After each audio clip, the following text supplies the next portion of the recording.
শিক্ষা, গবেষণা কিংবা স্থায়ী চাকরি এবং বসবাস বিভিন্ন কারণে বাংলাদেশ ও ভারতের নাগরিকদের পছন্দের তালিকায় রয়েছে কানাডা। তবে অভিবাসন ইস্যুতে অটোয়া সরকারের সিদ্ধান্ত দিনে দিনে হচ্ছে আরও কঠোর। এরই ধারাবাহিকতায় এবার গণহারে ভারত ও বাংলাদেশের ভিসা বাতিল করতে চায় কানাডা। মার্কিন গণমাধ্যম সিবিসি নিউজ জানায়, অভ্যন্তরীণ নথি অনুযায়ী কানাডার অভিবাসন বিভাগ, সীমান্ত নিরাপত্তা সংস্থা ও যুক্তরাষ্ট্রের কিছু অংশীদার মিলে কাজ করছে জাল ভিসা শনাক্ত ও বাতিলের জন্য।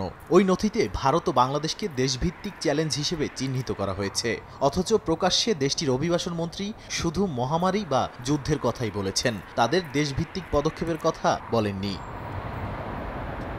এই প্রস্তাব এসেছে সরকারের নতুন সীমান্ত আইন বিল C-12 মাধ্যমে। বিলটি দ্রুত পাশ করাতে চায় অটোয়া। তবে মানবাধিকার সংগঠন ও অভিবাসন আইনজীবীরা বলছেন, এই আইনের মাধ্যমে সরকার এমন এক ক্ষমতা চাইছে যেটা ব্যবহার করে পুরো গোষ্ঠীর ভিসা বাতিল করে গণবহিষ্কার চালানো সম্ভব হবে। কেউ কেউ আশঙ্কা করছেন এটি অভিবাসন আবেদন জট কমানোর সহজ উপায় হয়ে উঠবে।